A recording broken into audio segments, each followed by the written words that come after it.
경고 문자를 받고 있어요. 뭐냐.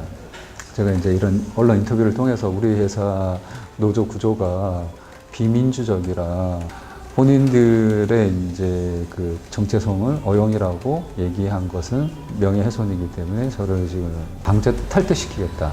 이 사건에 있어서 나의 잘못은 없는데 왜 내가 단지 권력관계에 하위에 있다고 해서 내 권리를 나 스스로 포기해야 되는가.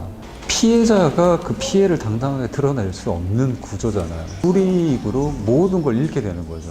포기하는 게 더 편하게 살 수 있는 길일 수는 있죠. 근데 그거는 정의로운 건 아니잖아요. 나라도 그러지 말자. 회사에서는 그 내부 고발자를 인사 규정을 통해서 시스템을 통해서 불이익을 주려고 하거든요. 일단 강등인 거고. 그래서 이제 모두에게 학습시키는 거죠. 우리의 말을 안 들었을 때는 이렇게 된다. 네. 지금 그 오늘 일가가 이제 본인들의 마음에 안 든다. 그럼 뭐 그 물건이 전달되는 과정에서 뭐 구겨지기라도 했다 그러면 징계, 사규를 이용해서 바로 징계를 하고 그걸로 불이익을 주잖아요.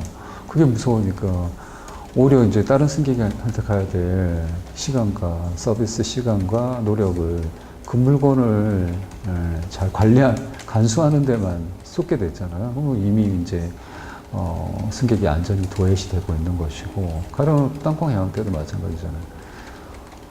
제가 그 비행기에 모든 안전과 서비스를 책임지고 있는 사무장이었는데 그건 아랑곳 안 하고 내가 기분 나쁘니까 너 내려라고 한 거잖아요. 그 사건 때 많은 이제 언론에 회자되기도 했고 많은 사람들의 호기심 거리가 되긴 했지만 실질적인 구조적인 문제에 있어서의 접근이 없었던 것 같아요. 왜 이 사람은 피해자로 지금 남아있는가, 이런 뒤에 대한 얘기, 그 후에 대한 얘기들을 전혀 뭐 취재들, 뭐 미디어도 취재도 안 했지만 국가조차도 관심이 없는, 되게 웃긴 얘기네, 되게 자극적인 얘기네, 요걸로만 끝나다 보니까 그 얘기가 접어들고 나면은 개선이 되는 것도 없고 개선을 하기 위한 노력도 어떤 국가기관이나 뭐 누구도 하지 않는 거죠.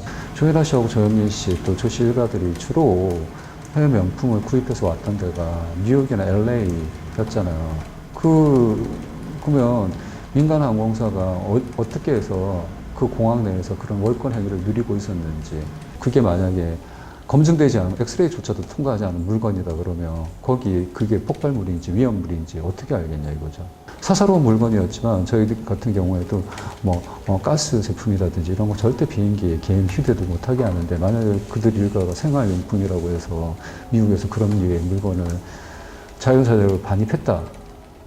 어마어마한 모든 사람들의 생명을 위협하는 행동을 서스름 없이 하는 거잖아요. 미국 TSA나 미국 세관 당국이 이 문제에 대해서 확실하게 좀 조사를 해야 된다. 그렇게 생각하고 있습니다.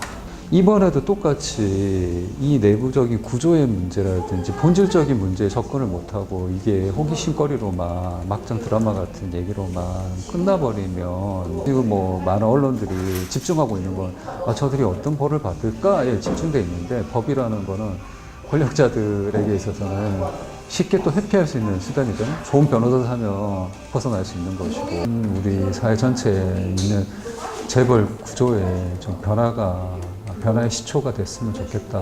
이게 이제 저희들 모두의 바람인 거죠.